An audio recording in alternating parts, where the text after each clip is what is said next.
Take a knee.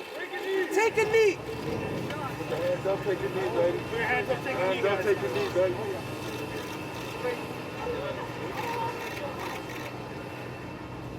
A powerful moment in the streets of Toronto today. The city's police chief taking a knee and raising a fist in a moment of solidarity with protesters marching against anti-black racism and police brutality.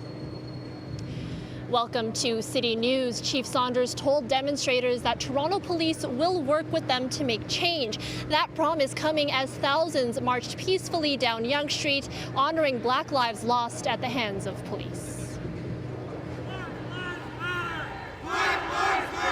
We originally gathered as a march for solidarity to those lives lost, not only to systemic racism, but also to unfortunate cases of police brutality and killings.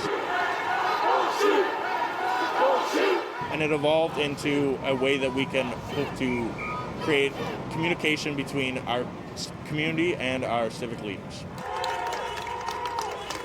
I'm out here for my kids. I've seen generation after generation that the shift has not changed.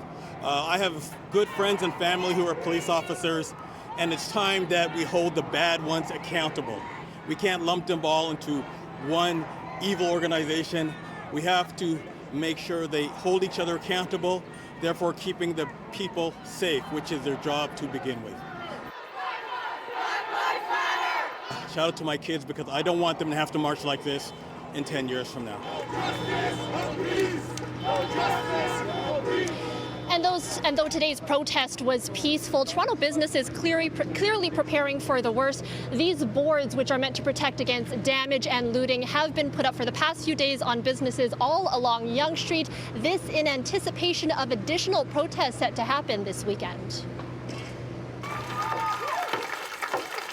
Not Another Black Life, who organized last weekend's peaceful march, have confirmed they are not organizing or affiliated with any protests happening this weekend.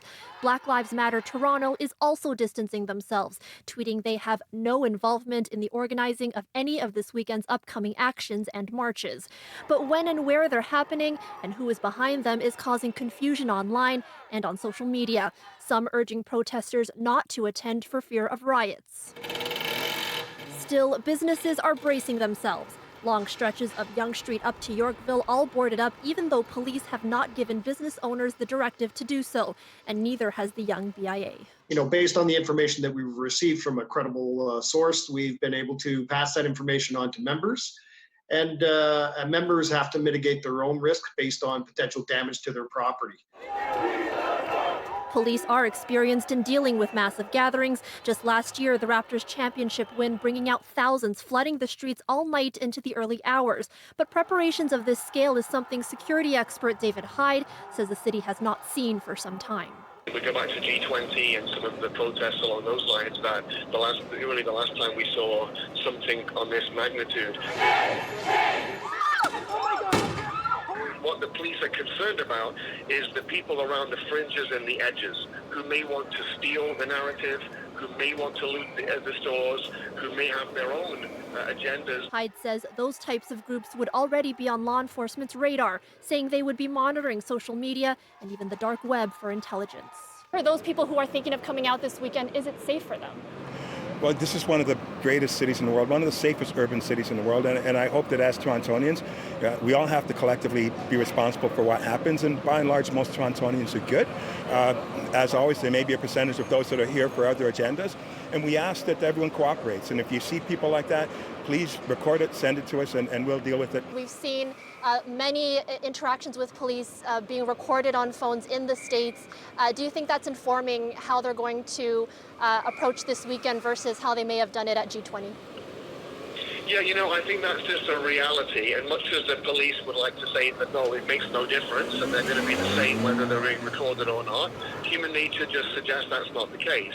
I think that it's become more important now than ever to really focus on the actions of the police. And it's not just what the police do, but it's what the police are seen to do that in these times is just so critical.